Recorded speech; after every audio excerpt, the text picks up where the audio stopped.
newly elected Prime Minister Dr. Mitchell of Grenada is live in Brooklyn, New York, and this is what went down.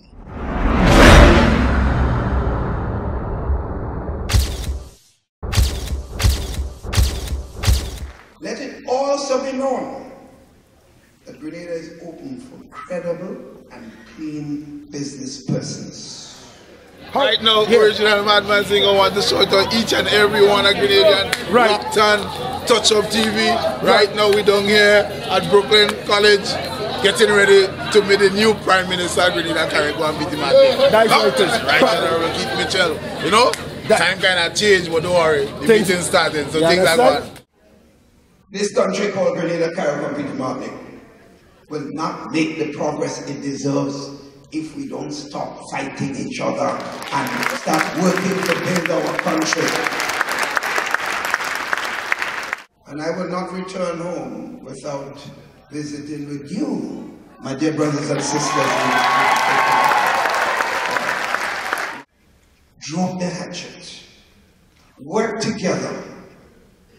Think of your land. Love your people. Love yourself. And love Grenada. We right? Okay. No love. All right. Touch Up TV. That's what we're doing this. Right here. I'm here with my cousin, Lynn. We right now in Brooklyn College. What we done here for? Tell the people. Called Dr. Mitchell all the way and his victory over the NDC all the way. To support Dr. Mitchell all the way and the victory over the NDC. She wearing green all the way. Green. From Grenada all the way, from Granite. Is there anybody you want to shout out in Granites Valley right now? Yes, Dolores Julian, the house solid. Right. That is it. Hold on, let me, mommy.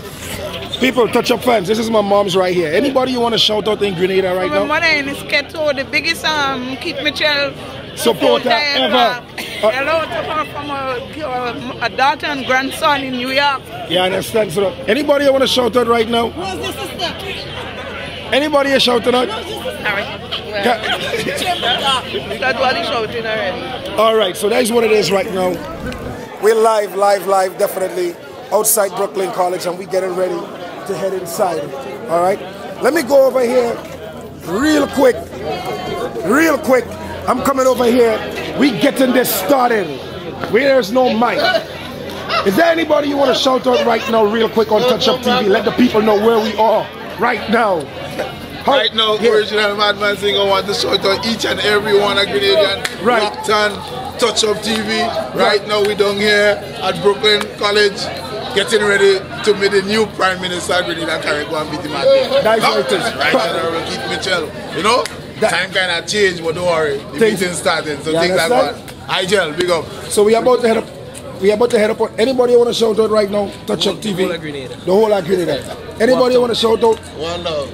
All Grenadians. All Grenadians right now. One love. All right. Yeah, things are looking good. We are gathering to, just about us to, welcome the Prime Minister. Sweet. Things are looking good at Brooklyn College. And let everybody know that y'all are locked on to Touch Up TV. Touch Up TV all the way, man. That's how we doing this, definitely. That's how we do it. Man.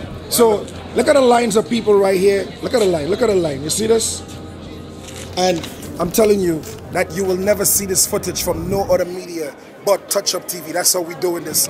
Where we want to show you everything, you understand, from our perspective. This is what people don't get to see. All right?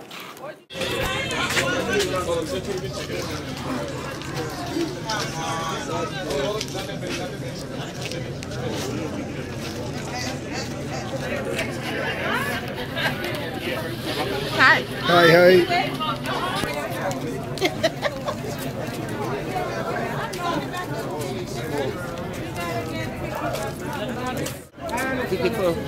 Yeah. So, all you see, all you see, mommy, show them people your ticket. We already get ticket.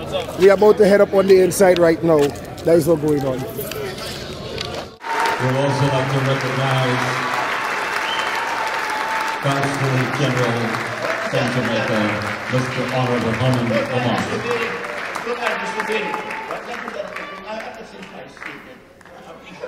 So, I present to you is dashing, dynamic, well-behaved and handsome young man.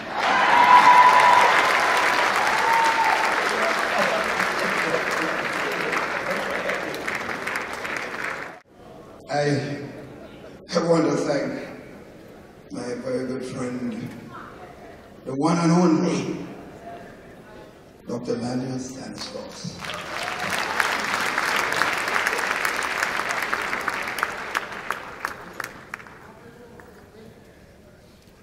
Congressman David Clark, distinguished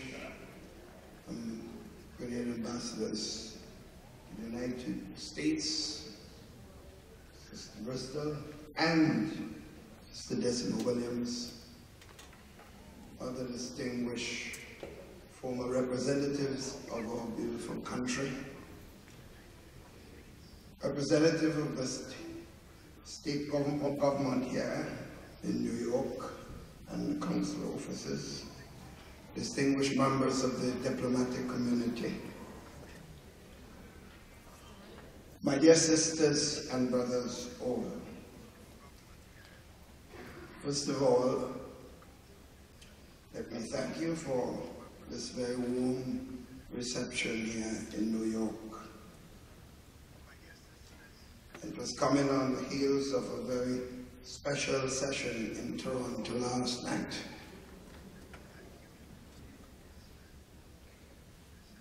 My dear brothers and sisters,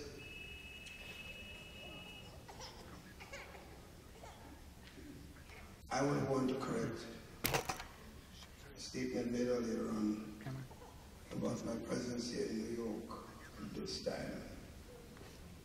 I had committed myself before the election to the family to attend a personal matter here in New York as soon as the election is over. And therefore, this is being a private visit paid for by me, not the government and people of Grenada, Caribbean, and P.D. Martinique.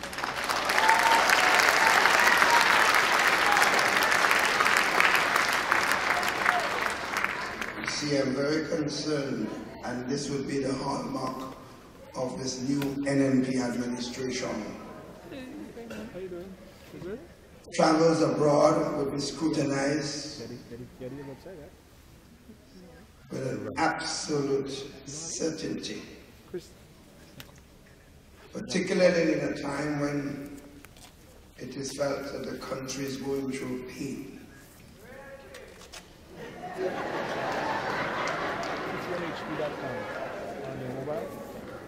Under this new NNP administration,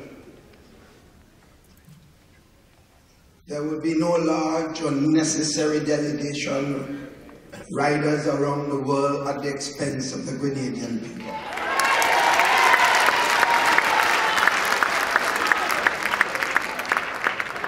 My cabinet colleagues have already been informed that it is not going to be business as usual. But as I attend to my personal matters, I'm in New York as Prime Minister. I can't remove that. And I will not return home without visiting with you, my dear brothers and sisters.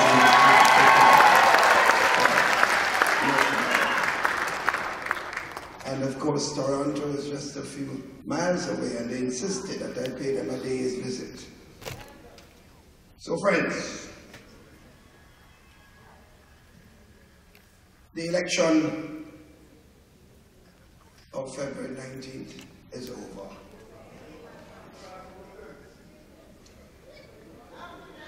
The people of our country have expressed their will after a very fervently fought election campaign. But as I say this, and as I was saying to some friends last evening, after being involved in politics of the country for 30 years, I'm convinced that we are seeing a maturing of our people in the political process. And I'll tell you why I say this. 2 incidents brought that to my attention. There was no major incident of violence in an entire election campaign.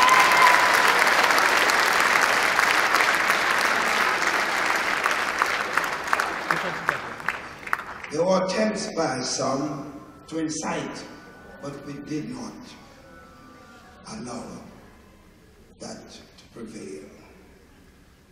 So that I was in Lafayette in St. Andrews 2 weeks before the elections, addressing a crowd of about 200 persons, those who know Lafayette, nearby the Cocoa station, those who know it well. People on both sides of the road and vehicles were passing. And while I was speaking, I noticed 6 persons, men and women, dressed in yellow NDC jerseys, walking quietly through in the middle of the road through the meeting. And I was concerned. But when I continued speaking, and I noticed the crowd did not even literally look at them.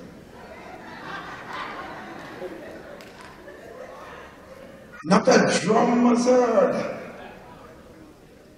And the brothers and sisters passed through and stood a little distance away and listened to the meeting until I left, because I usually attend 4 and 5 meetings on a night, so I speak and move to the next one. My friends, that couldn't happen 15 years ago or 20 years ago in Grenada. If some serious problems would occur. I know I have friends from Jamaica and Trinidad. I don't think that would easily happen in Jamaica. Easily. Yellow jersey passing through green meeting.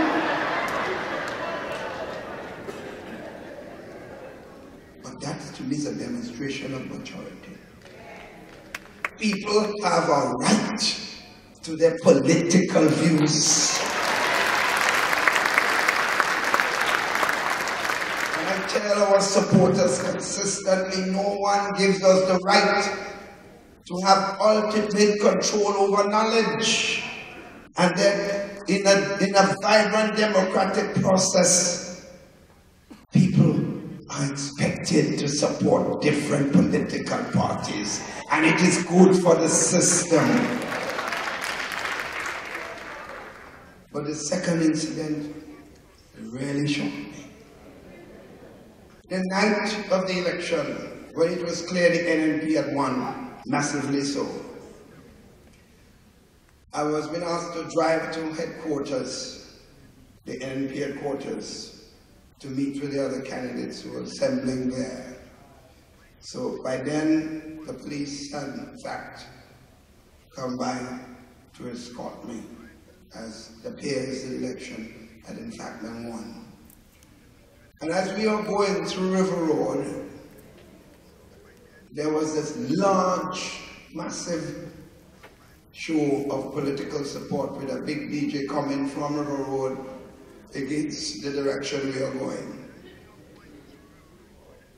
And it was difficult to pass. But in this session where there's thousands of people jumping with green shirts, to my amazement, I see one girl with a yellow jersey jumping up.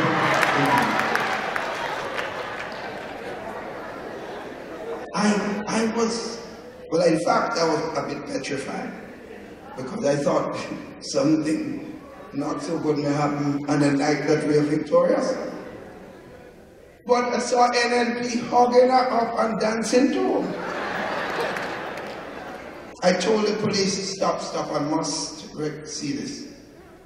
So I stopped and they were in front of the vehicle.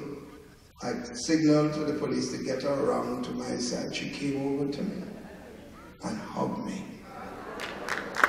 And I'm sure you saw that picture all around the globe. My friends, I took a few minutes to say this because there's a point I'm trying to make. This country called Grenada, CATOG, Martinique will not make the progress it deserves if we don't stop fighting each other and start working to build our country.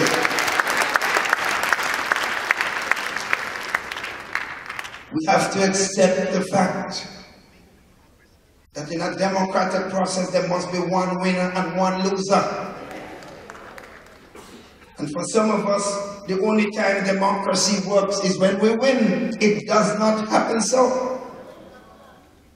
In fact, you can only be a good winner if you learn to become a good loser. True.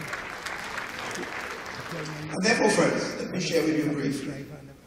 Now tonight, I will make some points about the problems that we face and the solutions that we're offering. One thing you won't hear me do, which was done consistently in the last 4.5 years, is to attack personalities. That has been our fundamental weakness in our country. We can attack people's positions politically, their policies. But when you start to attack persons personally, particularly when you do not have facts to show that, it destroys the unit of the family and the communities. It creates unhealthy relationships.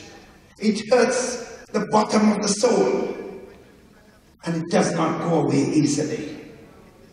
The revolution suffered because of this. Because when one person enters jail, wrongly so, it is not one person. It is sometimes a family. And then it is also sometimes a village. And sometimes even a constituency. And when we get rid of the bread, we take the bread from the plate of a poor person.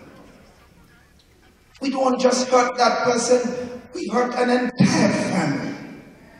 And by implication, an entire community, because this little country is a little family. Therefore,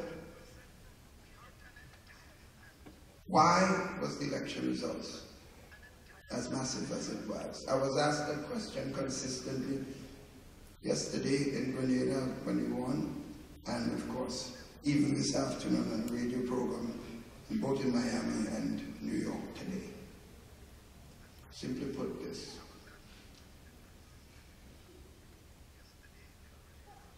There was simply a disconnect between those who govern and the governed. Simply put. Sometimes when we get into political office, we sometimes believe we are now the masters and the people are the servants. It is sad because we never learned the lesson. When the people go to the polls, they teach us the lessons. And my friends, let me say this. As I said to my colleagues, if we do not learn the lessons that the NDC learned so very well on February 19th, we will face the same fate as the National Democratic Congress. Take people for granted, and you pay the price. Assume you are this God Almighty, and that you are bigger than everybody else. No one can bark. I am in charge. Yes, you're in charge for a time, but you will be disciplined accordingly.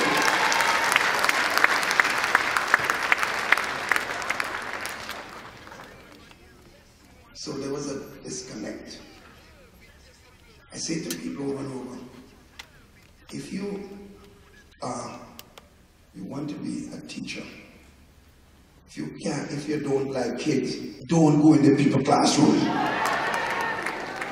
You destroy kids, and I've seen kids destroyed by bad teachers. Because I taught for almost the entire life. If you talking about being a doctor and want to serve medicine to people, and you don't like people, leave the people profession alone. You're going to destroy a lot of lives. And if you want to be in politics and you don't like people, my God, you will destroy a lot of lives. My friends, some people might be shocked with the results, but it's not a shock. You cannot win a seat by 1,000 votes to 1,200 votes in an election, and then 4.5 years later, you lose by 200 and something votes, and you want to blame people, and you're talking about the opposition went to Haiti and performed voodoo?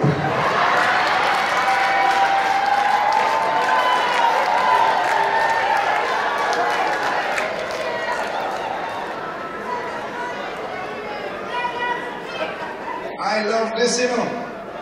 If I have an opponent and every time I cut his skin, he say, I perform voodoo, I say, keep performing voodoo, keep the job. My friends, there was a perception of a lack of sensitivity. There was a perception that while people were suffering, some people seem to be enjoying themselves. So when I made the point about traveling a while ago, you cannot tell an old lady that I can't put a piece of board to fix your house because I don't have money. But the next day she hears 10, 12 people traveling some big parts of the world on joyrides. A lot of times they're joyrides, and I've seen all the time the joyrides. My friends, you cannot tell the poor lady who watches her child, sits home from going to school because she doesn't have the transportation allowance. And then the next day, you hear the expansion of government to make another ministry because another minister is threatening the prime minister, and he decided he wants a ministry too because others that didn't run for seat want ministry, get ministry, and he must get one too. So the people's work is being played political football. I say to my colleagues, and I think you understand me very well, no one is blackmailing this Prime Minister of bringing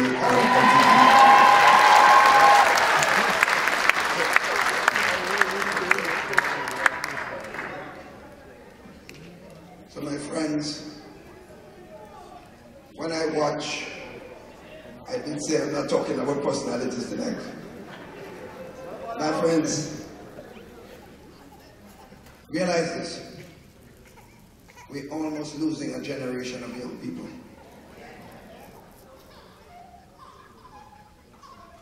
I had difficulty keeping my emotions at the church service a week ago, first Sunday after elections, when I started talking about young people. Because I saw so many of them in the last 1.5 years come to me and break down crying. They have nothing to do. 8 O-levels, 10 O-levels, bachelor degrees, went to school in Mexico, come back with masters, and sitting at home for 3 years. My friends, when you see this happens to your society, and you sit down there as leaders, whether you're in opposition or government, if it doesn't hurt you, then you don't have a conscience.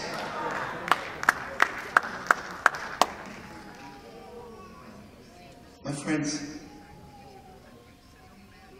as I watched the election campaign and several of the rallies, the people who are up front, in front of our faces as I stand on the podium, speaking, and they're in your face with their eyes as bright as a star, with a level of expectancy, like if it is saying, save me, save me. I remember in St. Andrews at Pearls, when I watched that array of young people that sometimes would not come to a polling station to vote. And I saw their faces. I sat down after I was finished speaking, and I said to one of my colleagues, Anthony, goes next to me, I said, Tony, you think we know what we're getting into? These people not making joke. My friends, we cannot let down these people anymore. Grenadians have gone through enough. Our young people are crying out for us to save them. And that is why I say, my friends, we have to, whatever little battles we had, the fun, we get right. I had mine with some people. They had with me. But why? What are we? Who are we? We're just objects in this whole big plan that the Almighty has for all of us. So we're going to spend my time worrying about what Tom Jones said about me 10 years ago or 5 years ago, and watch the suffering continues in the country. I say, let us drop the hatred battle, unite our forces and build back our country. You can move it a little bit, just put it back to Townhall.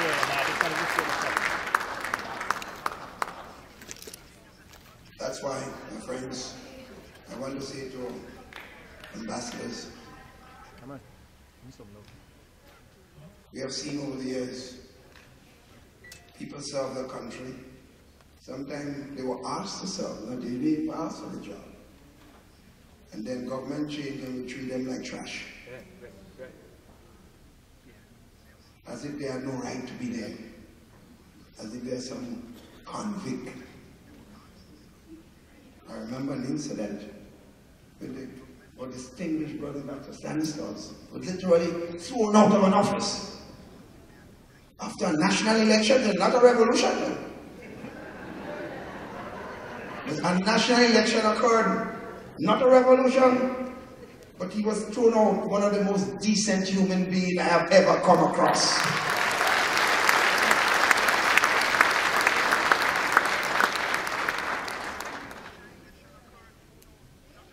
I had the painful experience.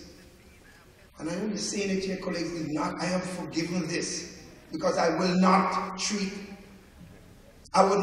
my opponent the same way that I was treated. Because I would not reduce myself.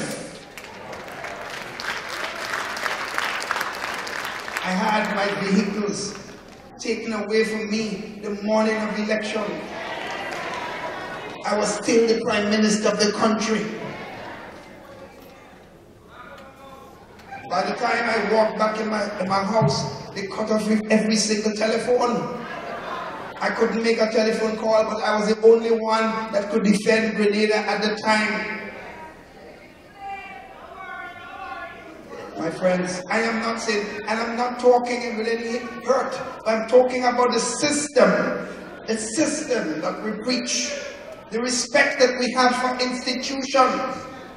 If we do not respect our institution, how are we going to tell our children, respect your elders? Nonsense, they can't do this. We as big ones, showing disrespect to the office of Prime Minister. We as big ones, because we don't like the individual. Forget the individual. If you don't like him, don't like him. But like your office, the office of the country. Over the CATO.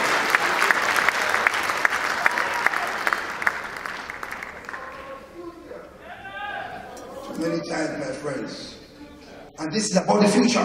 This is indeed about the future. Because if we continue to behave like that, we're going nowhere. So we are saying, done with this. We are saying, my friends, and I'm talking with a passion because it's deep inside here.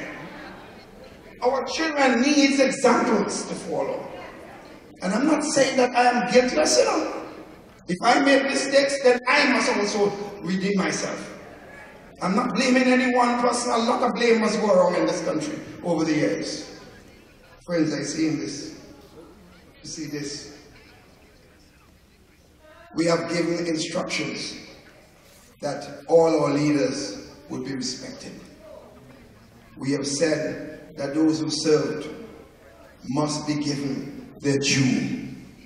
Whether we like them or not, that's their right. They've served the country. So Tillman Thomas will be respected as a former Prime Minister of Grenada, CATO.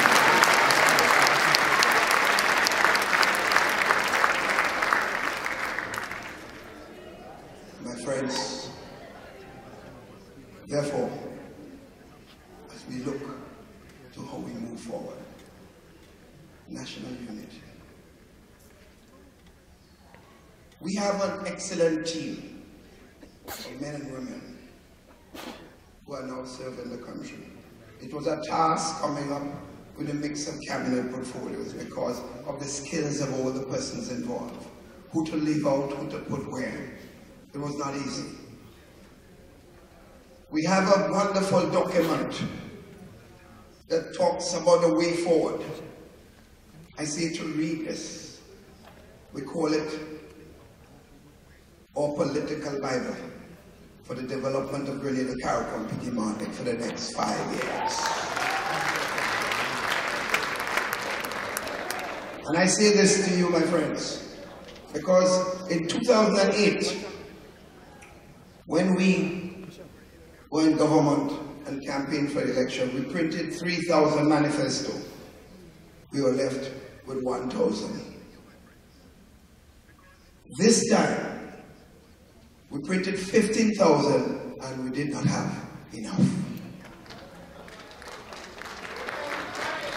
So my friends, I say to you, those of you who are interested in ensuring that the NNP meets its commitment to the country, read this and judge us on this document.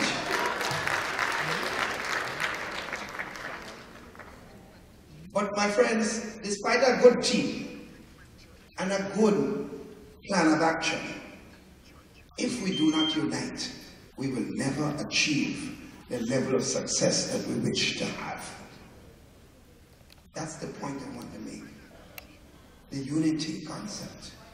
In other words, we need all forces. I said at the swearing-in ceremony, when I was sworn in as Prime Minister, I said I read the NDC manifesto, back to front, and I saw some serious areas that we can adopt.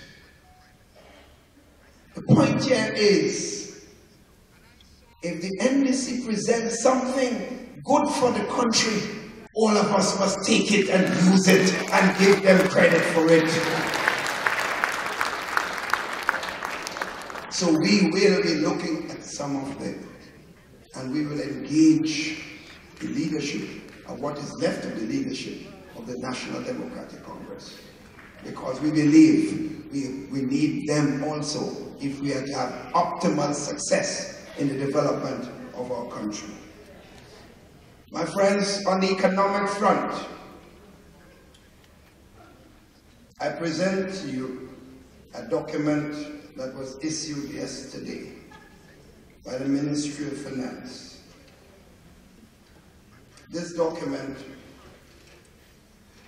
talks about the debt stock in the country at this time. When we left government, it was $1.6 billion. Today, it's now $2.3 billion. $700 million increase. That's not my numbers. This is the numbers from the Ministry of Finance. On March 15th, there will be a payment due of $15 million on the international market and several other payments. The Caribbean Development Bank is owed over $20 million, and that's why it was downgraded recently, because Grenada could not pay. The Kuwaiti Fund is owed over $18 million.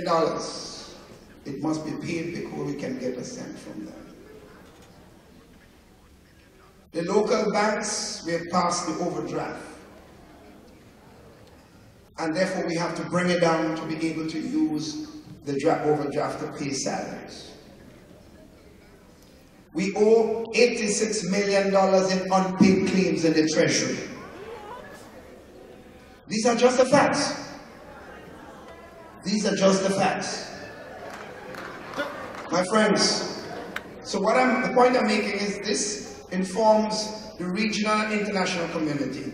After discussion with the CDB and the regional institution and others in the international community, Grenada has announced that it will be restructuring its debt. In other words, we will not be able to meet the emergent payment in the next few weeks. So we're seeking the support from our friends regionally and internationally to look at how we can restructure and meet our commitment to them and to the community as a whole.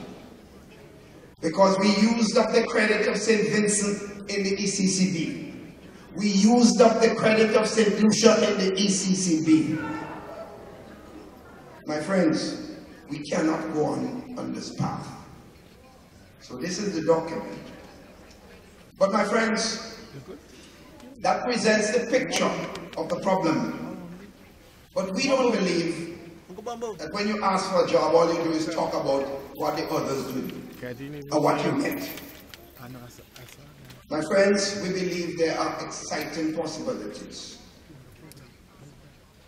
Only last week, and this has to be in the area of investment and private sector initiative, locally and outside. Because your local investors are the key to your success. Because if they don't move, the others outside won't move.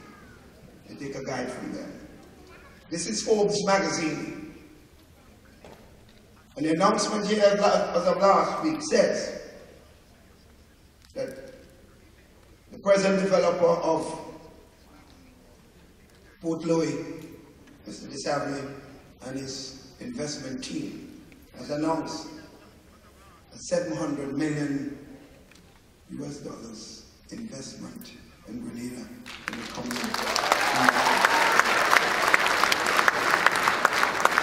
That's not my document. You know, my friends, because they now realize that they have a government now that is serious about investment and business and private sector initiative. My friends, we already received calls from Lewis Hamilton family and saying they are coming back to Grenada.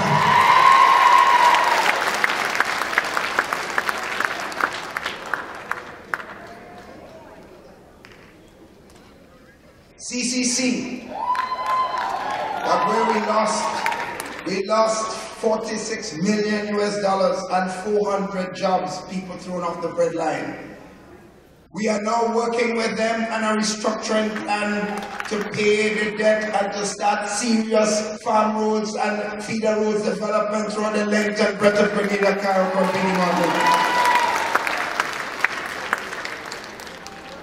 We have had 3 major investors, hotel developers, who arrived in the country already, who started initiative in Grenada and gone cold. They are now coming back because they believe in the new direction the country is taking.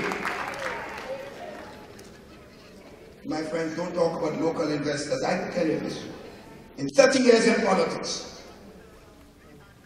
we have never seen the business community are so united in supporting one political organization. And some of them are people that always funded the National Democratic Congress. But because of the climate of investment and the problems created, they have all seriously supported. People are not where the NNP got monies in the last campaign. Well, I can tell you this. The monies came from the bellies of the local Grenadian community, my friends, and the regional brothers and sisters. I myself was surprised when some of them came forward and said they want to make a contribution, because we didn't even ask them. Because we thought they were basically on the other side. And we don't want to be bad beggars. But people recognize they need something new. They're not expecting to be perfect, but they expect to be a massive change. My friends, that means jobs. Because unless you have jobs, you can't really talk about a society. We're talking about a failed society. So we will concentrate jobs, jobs, jobs, jobs. So I'm heartened by the prospects. It's not going to be overnight. Anyone who expects the NNP can just think or just come from heaven and just fall down and just think it doesn't work so. And that's why the call for national unity, using the best brains of our country to push the developmental thrust. So my friends, the productive sectors, we can't expect to operate agriculture the way we were going in the past. There are serious resources in agriculture, but it must be commercialized.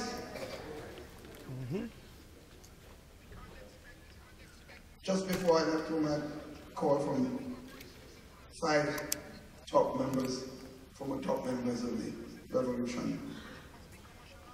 And in the middle of all trying to get a cabinet going, they called and said they wanted to see me. I said, "God, I'm tired of trying." They said, "Prime Minister, just give us 10 minutes. They came. And they said they want to have a plan for if they could get a couple estates, government estates that is non-workers out there, unproductive, lease it to them. And they have a serious plan for the development of those estates to provide more production, more foreign exchange, and more development for Grenada, CARICOM, PD Martinique. That is music to the ears. In other words, it doesn't matter whether you're from a revolutionary or NNP, GNP, whatever P you are. Come forward if you have an idea to build a country. Let us work together to take Grenada forward.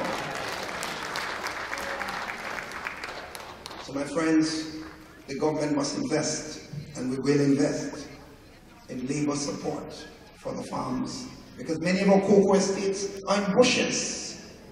Cocoa is fetching some of the best prices I've ever fetched in the international market, but the production is not as high as it should be. So we have to take full advantage and therefore support the farmers, because one of the biggest problems they have is the question of labor support. You cannot have an agricultural system where a farmer has 15, 20 acres and only have he can get 2 bags of fertilizer. Nonsense. We have to make fertilizers available at a cheaper cost to be able to really get the farmers producing more.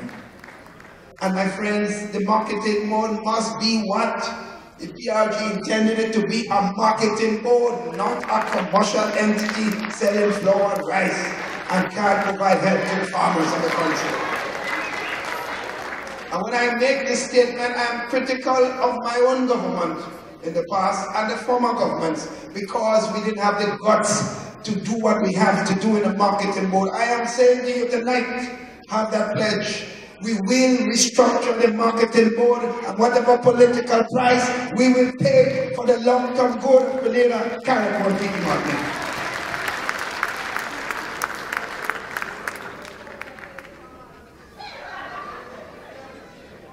And as we move the productive sectors, we must talk, my friends, about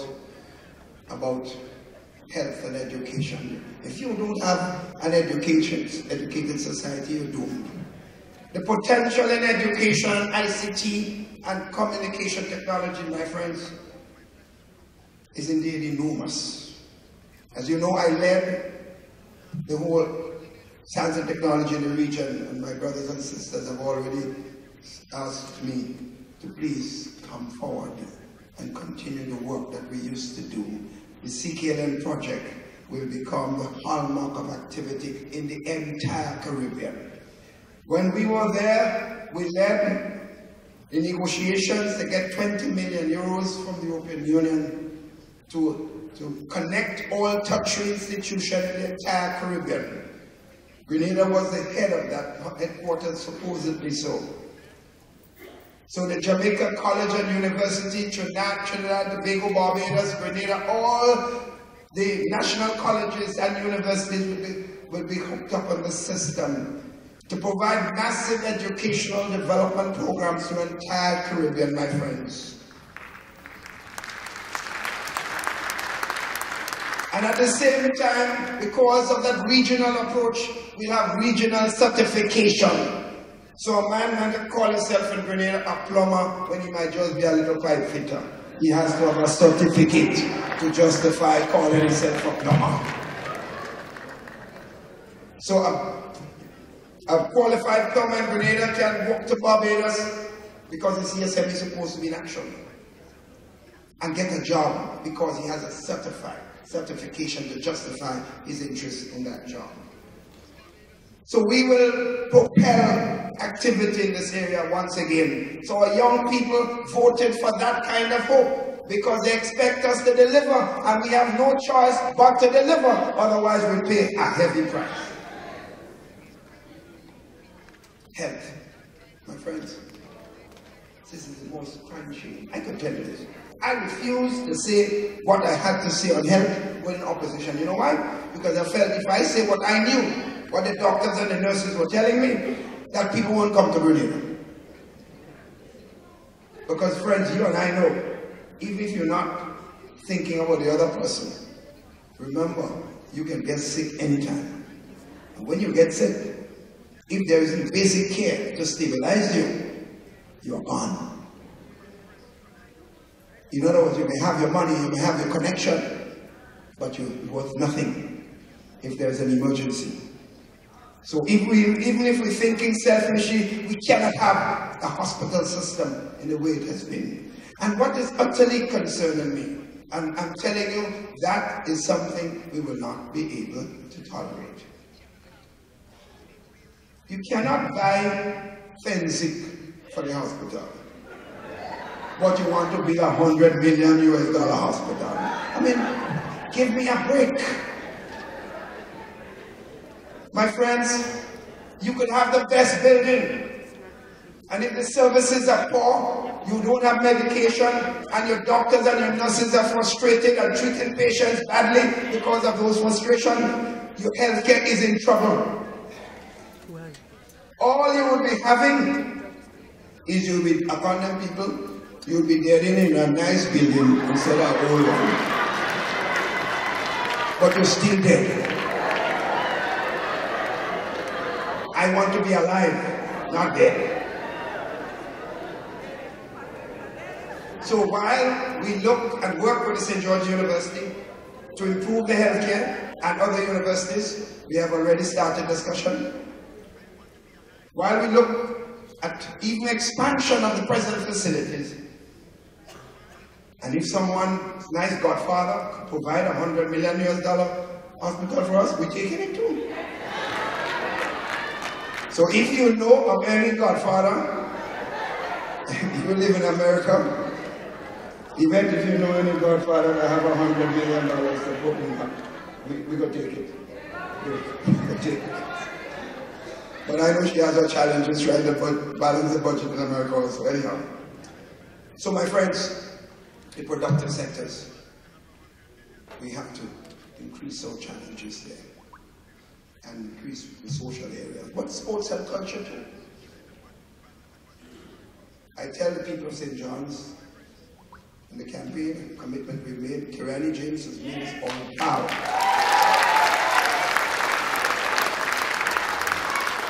But we had a contract signed to build a first-class athletic stadium, and the former minister, when he came in, he said he don't need the athletic stadium. He came in at the right time to stop it. And as soon as Kirani started doing well, he gone back to the Chinese and say, I want it again. The Chinese say, well, you said you didn't want it. And therefore, they agree now to take 1,000 houses that were negotiated in addition to the stadium. They gave up that to get the Chinese to agree to go back to the mill, the athletic stadium. The Chinese say, yes, we'll consider it. 2 years they considered it. The NDC is now out of office. I am telling you this. Jump high, jump low. There will be a first-class athletic stadium in Grenada, CATO.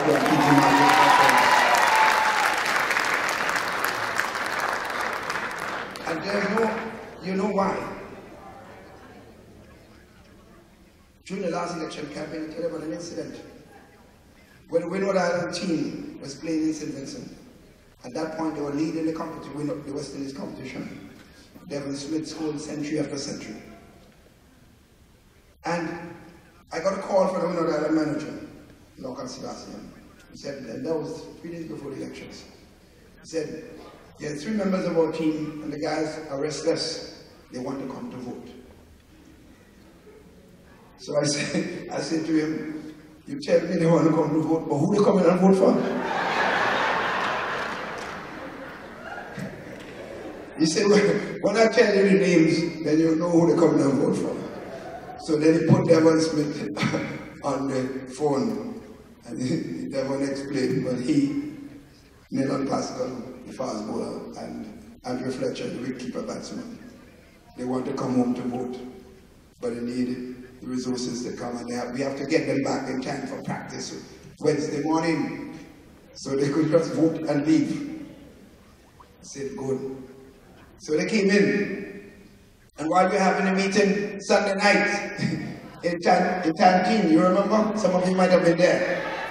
We got word that they just landed at Point Saline. The 3 Windward Island cricketers, all of them having played cricket for the West Indies, 3 stars. They said they were coming straight to the Tantine. I said, but I don't want you guys to get in trouble, because I don't want people to know that they're in partisan politics. So I said, you can come, but I'm not sure you may want to come on the stage. They say, we coming on the stage, they would fire us if we want. My friends, they entered the stage, and you remember, those of you who are there, pandemonium on the platform and in a crowd of over 20,000 people. The point I'm making is, why would 3 regional cricketers be so passionate about voting for a political party when at least 1 or 2 of them supported that other party in the past? The disconnect that I'm talking about. In other words, sports and culture will be given tremendous importance by a new national party's government. My friends, therefore, as I close this afternoon and give you a chance to ask some questions, let me make this final statement to you.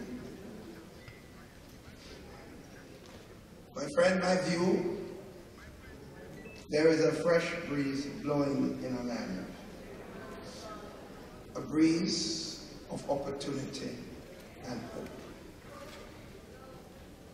Your government has commenced the task of building a new economy. Since assuming office, we have been meeting with investors and prospective investors. Let it be known, home and away, and far and wide, that Grenada is open for business.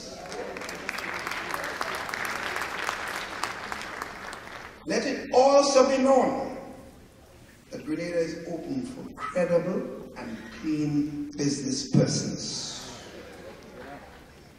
We are interested in projects and infrastructure, including our airports and ports, agribusiness, tourism, energy sector, renewable and non-renewable energy sources, and ICT, among others. Over the next few months, several projects will commence aimed at putting our people back to work. My brothers and sisters, the biggest potential for Grenada I did not speak to yet, but let me make this point. At oil and gas, I was presented with a document 3 days ago, which shows tremendous potential of oil and gas to the south of Venezuela and the south of Trinidad. My friends, that is exciting for our country. Because the experts tell us from the studies that they've seen and the science, the Academy of Science, both in London and in Russia, have identified them and have the same conclusions. And they say, if we have a large concentration of gas, we sell to Trinidad and they purify it and get a percentage for that. We don't have to create no liquefied plant in Grenada that costs $700 to $800 million. Trinidad, our sister brothers, have the expertise and the facility, so we use that. If If we get oil in large quantities as we expect, then we sell it on the international market. We don't have to produce the oil, the raw product in Grenada. That can create possible problems for the environment in our country. And therefore, we will not be getting into business with any fly-by-night organization that has serious possibilities as far as their work is concerned in the past, that has protected the environment and done the best for themselves and the countries involved. We are working closely with original brothers and sisters in that respect. In other words, despite our serious debt problem that we presently have to confront, the point I was making in that speech so far is about possibilities that are exciting, but we need all of us to be on board. So finally, brothers and sisters, I say to you this. We have had a lot of wars in our country. We have had our fights. Who like who and who don't like who. As I say to people, if you don't like him, don't like him. Like Grenada, Caribou, and Tiki Market. Because I say to them, I have enough people that like me, so if you don't like me, no problem. But my friends, I want to say this. We must bury the hatchet. I say to my friends, if I hurt you, forgive me. Because who am I to put myself in the way of the progress of Grenada? We say consistently, God first, country second, party third, and everything else go after this. So my friends, as we begin this new journey, we say to ourselves, let the guiding light be what is best for our little land. Remember that arrogance takes a lot of energy. Humility takes little energy. I say to my brothers and sisters of the victorious NNP, there should be no thumping of the chest. We ain't win nothing. We are about to begin the journey to win something for Grenada, Caribou, and Tiki Martin.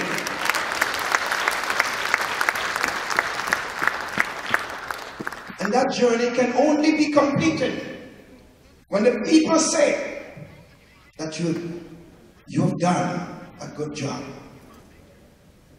You weren't perfect, but you did your best. So my friends, tonight I call on all of you. Drop the hatchet. Work together. Think of your land. Love your people. Love yourself. And love Grenada, Caribou, and Tiki Martin. Thank you.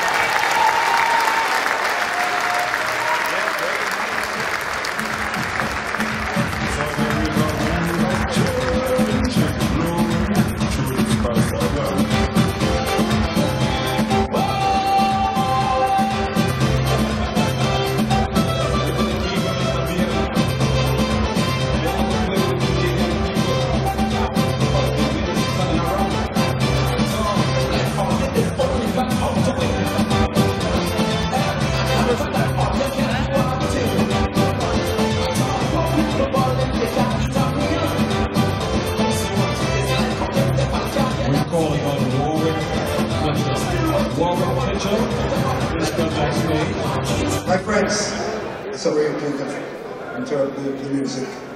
I cannot see me living here and not having some questions. They don't want to ask questions? Yes. Because I tell you something, I just came from Toronto and I had a lot of questions.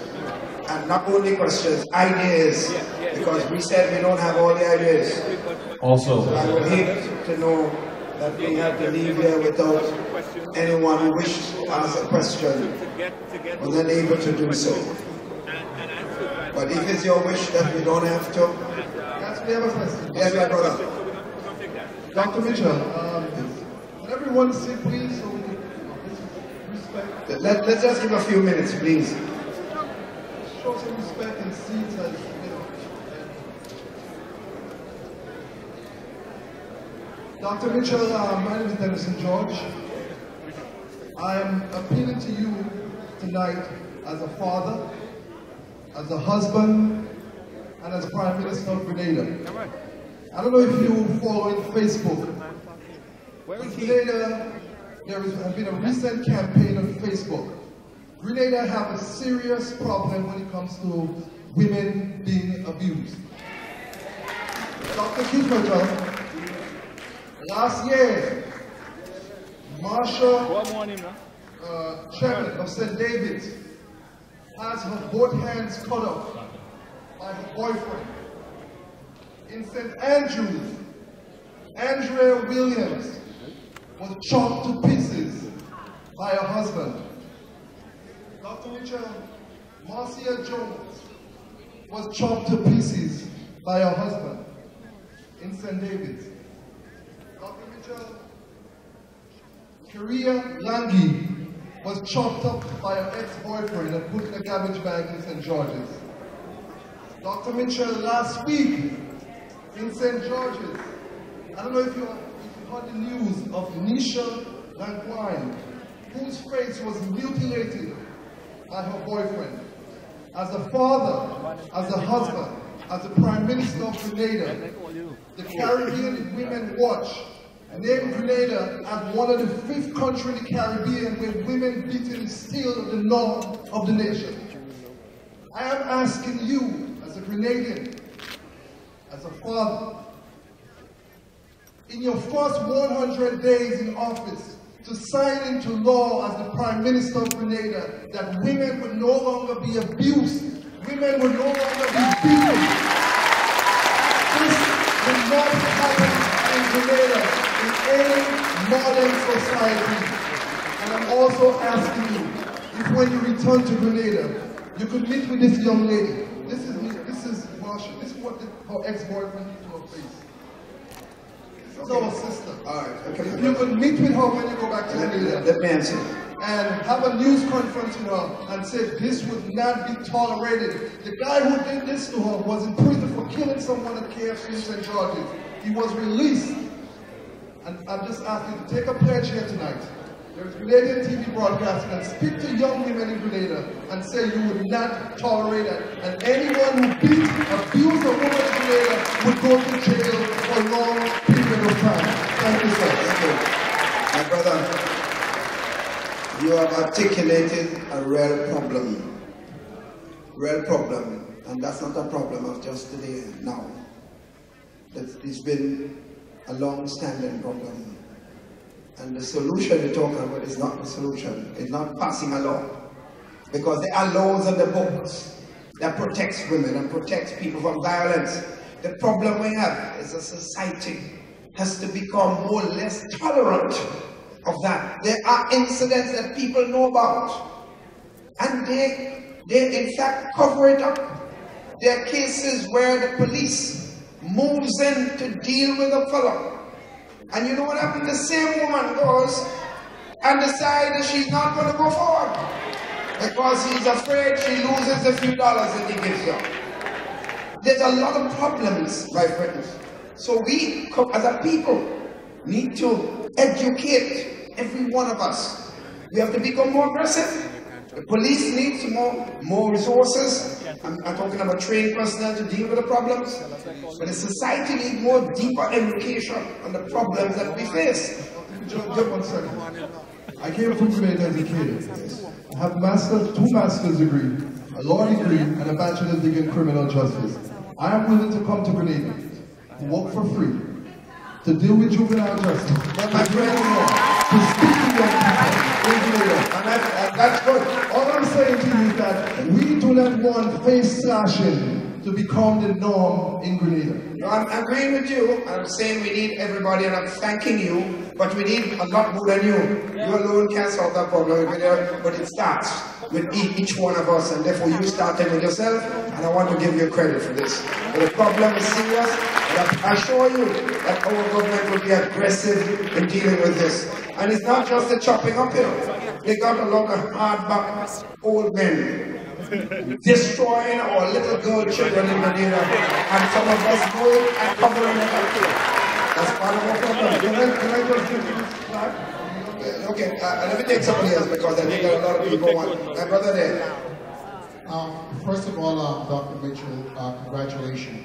But I too would like to echo, because we've had several meetings on the topic of domestic violence throughout the Caribbean, and we have put together a panel through the Grenadian ex-law enforcement, but because of the devastation of Sandy, they were unable to go down there. That's a very serious concern that we have. As members of the diaspora here in the States, that our country and its reputation, and that's not just Grenada, throughout the entire Caribbean, is being tarnished because of this issue and the apparent neglect. Okay, I would just say I've been here in the States for about 40 years, and I remember when likewise we had similar treatment.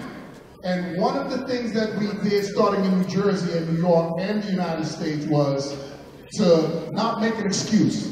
If there was a complaint and the police came, they had to act. Okay, well, that's not what I wanted to talk about, but since the gentleman brought up and made a very good point about domestic violence, you need to really start with some executive orders in terms of the practices of law enforcement, in terms of how you handle domestic violence, because it not only affects women, it affects children.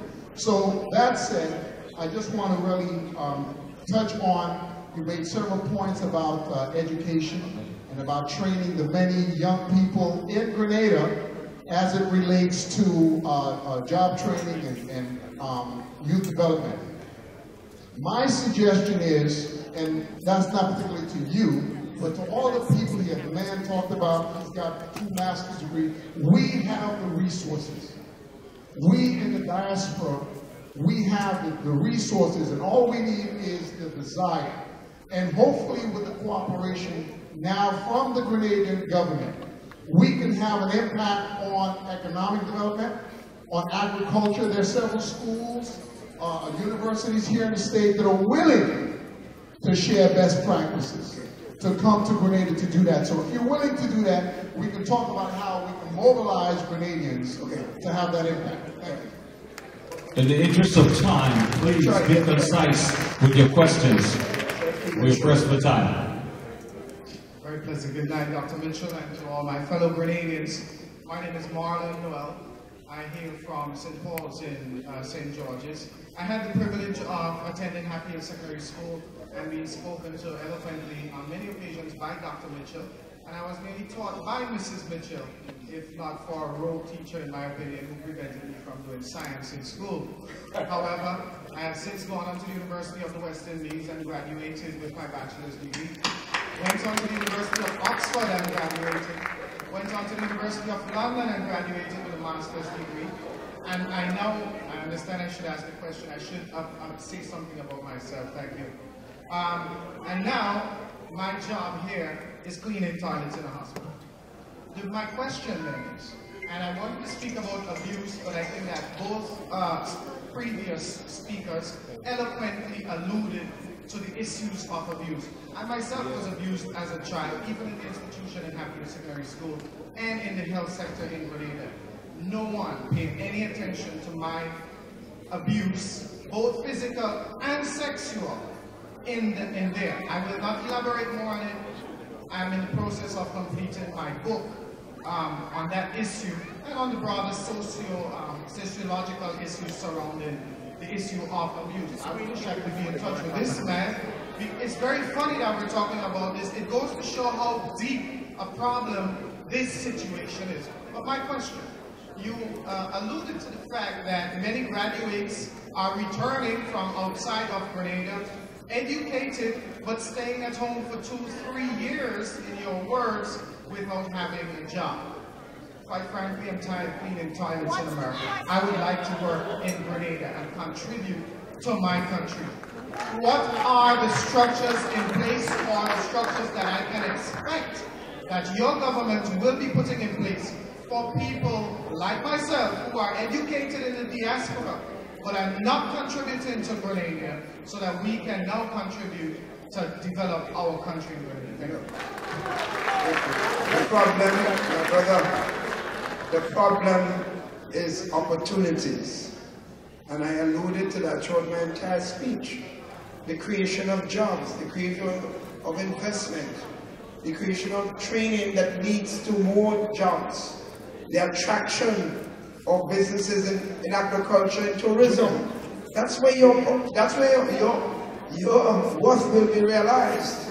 That is where, when you have economic opportunities, with ICT and the training and the level of opportunity that will come, your skills will be appropriately utilized. But if you have no economy and you have nothing in the country and all businessmen gone cold on investment, there was no way that any job will, because the government cannot employ the level of persons that is needed, that employment is required for in the society. So it's economic opportunity. That's why I stressed tonight in my entire speech the emerging new economy and the opportunities that will be created.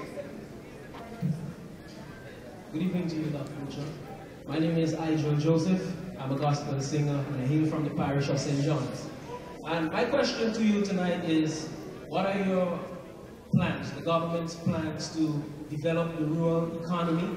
For example, we have a place like St. John's with the fishing industry and all of the businesses in the parish of St. John's. So what are your plans to invest and to develop the economies of the rural parts of our country? Yeah, my brother, I could spend an evening on this, but let me tell you, if you take the manifesto, they have copies around, and it's online.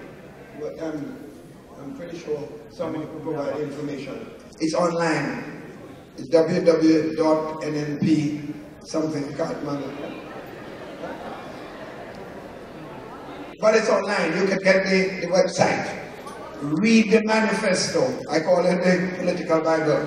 You will have all the rural economy, the first 100 days of government, what we will do between now and the first 100 days, what we'll do medium term, and what we'll do long term. All that is part of the manifesto. Pleasant good evening, Dr. Mitchell and your delegation. Congratulations on your election as Prime Minister once again. And as a fellow ex-presentation college student, I'm also proud of that fact. It's good to be an ex-PBC student tonight.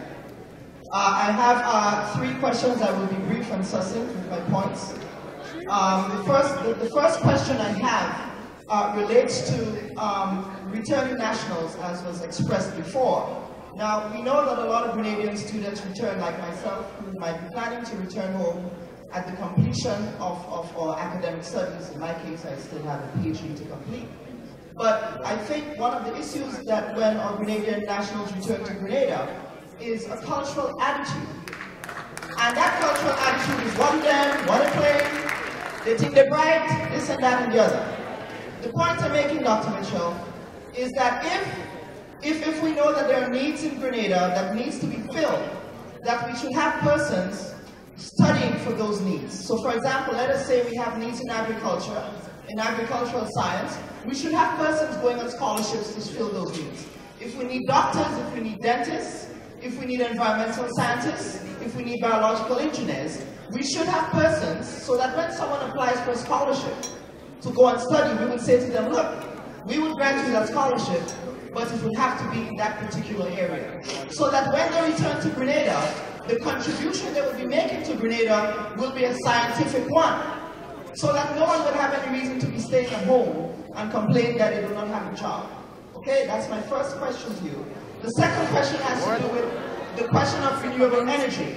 Now, our coral reefs and our environmental ecosystem is under threat. And that's a very serious issue, Dr. Mitchell. We talk about tourism and we talk about the benefit that we can derive from tourism. but we are not cognizant of the fact that 40, 50 years from now, Grenada will no longer have coral reefs. So we also have to consider, and while oil and gas is also a very good way to consider economic development in the country, we also have to consider renewable energy. What are we going to do about having solar powers manufactured in Grenada? What are we going to do of having wind energy supplied from our wind in Grenada? Okay, we have 365 days of sun in Grenada, and I think that is one area that we can focus on. Still have another one. Final one. Final question has to do with... We have to leave the hall soon. Yeah, final question has to do with constitutional reform. I hear people talk about constitutional reform, and we have had a lot of concerns with the National Democratic Congress. And I think we need to have a system like what happens in the United States here. Have a recall mechanism. If I have a problem with you as a politician, there should be a midterm elections in Grenada where I should be able to say, I don't like the job you're doing, you're wasting the resources of the country, get out of the way and let someone else serve. All right, thank you. Thank you. Short, very brief answers. My brother, the first point you raised have been things that have been ventilated over the years through successive governments. Scholarships have been given, I know that for a fact, not just under NNP government, targeted for those areas of needs in the country. That certainly has been done. It has not always been successful because some of the problems that emerge after all sorts of activities took place. But I'm just saying that is something we understand and has been ventilated. You talk about, what's the other one? Energy. If you read the document we have, you see a detailed plan for renewable energy, solar energy. In fact, to the credit of the previous government, it has already started. The project negotiated by the previous government of the European Union talks about a solar plant for Caracol. Wind energy, also another aspect of energy, renewable energy in the country. So there has been ongoing work, and we will deepen that work. Yes, you answer your question, there will be constitutional reform. I can't go into all the details of it. Both the NNP and the NDC agreed before the election that there will be a referendum for constitutional reform on some matters that we both agree with. We agree that we will not put issue before the referendum if both parties do not agree with it because we believe. If we do that, it will fail. Quickly, my brother, quick, because we have to leave the hall. I know that. Good evening, everybody. I'm a Grenadian, and everybody knows that. Mr. Chief Mitchell, congratulations. Thank you. On that, or should I say, enormous victory. I was in Grenada. The one thing that I want to talk about here is about Grenadians having the ability to get to Grenada. It's called air transportation. Now, as an aircraft technician, I've been sent here with some of my colleagues also in that field. I wanted to meet with you personally, but tonight is just not the night because all the Grenadians here to listen to you, and everything started late. I've been here since 2 o'clock. Unfortunately, bad information, and then things changed. 6 o'clock was supposed to be the time. You start 9 and 10. That's the Grenadian way, but that's okay. My point is this. I wanted to meet with you, and I would like to meet with the people who are in Grenada that has to deal with this type of field, the air transportation, so we could sit down and come up with some formidable plan that could help Grenadians to get home in an equitable way. Okay. At this point, I would leave you and tell me what to do from now on. My brother, let me say this. Even before the elections, as opposition leader, I've been holding the discussions quietly because I couldn't do it publicly with some leaders in the region about transport. Expect that you'll hear some announcement not too long from now. There's going to be some movement in that regard. And one of the reasons I can tell you this, because I had an experience. I had to go to Trinidad in a meeting to see a top public official. I'm in opposition. And I called the ad and asked to get a ticket to go to Trinidad. They tell me I have to go to St. Vincent, then I have to go to Barbados, then I have to go to Tobago, and I might have to overnight before I get to Trinidad. I say, have me, I ain't going. So I understand the problem the brother is saying. Quickly, my brother. Quickly. I'm Joe Country. Joe, my brother. And I would really like to congratulate you from my heart. A Calypsonian had likened you to be Jonah. And Jonah is back. Jonah is back.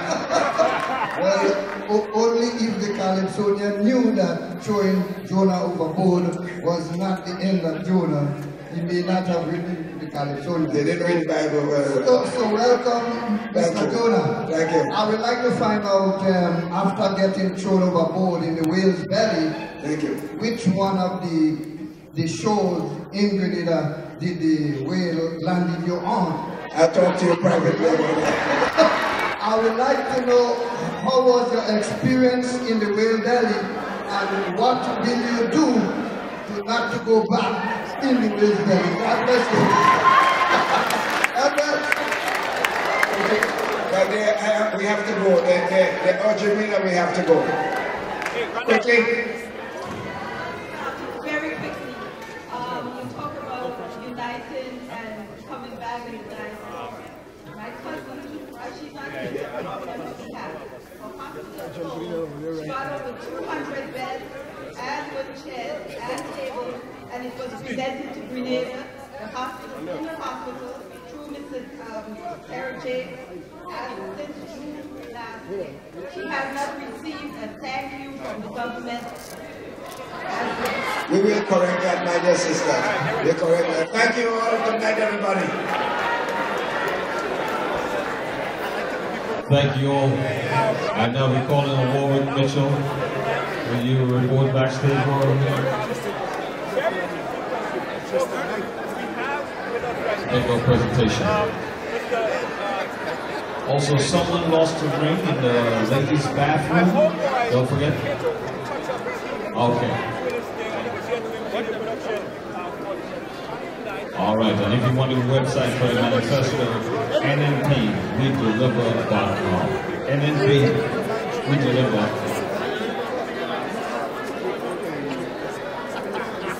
Okay, we'd like to also recognize General Coleman Lamont, Consul General, Jamaica's Consul General in New York.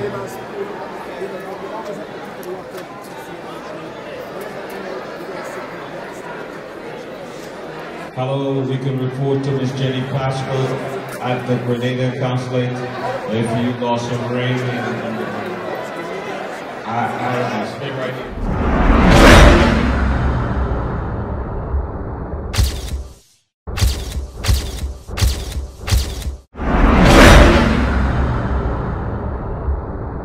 Ladies and gentlemen, Number one, HD videos, Touch Up TV, Touch Up TV Live, HD video. Touch Up TV Live, HD digital video.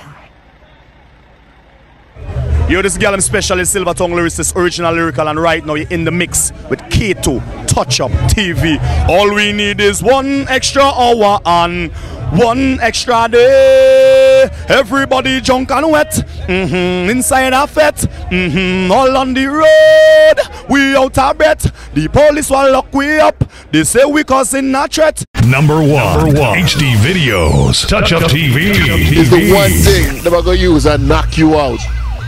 So whenever you're ready, come see it. Touch Up TV Live.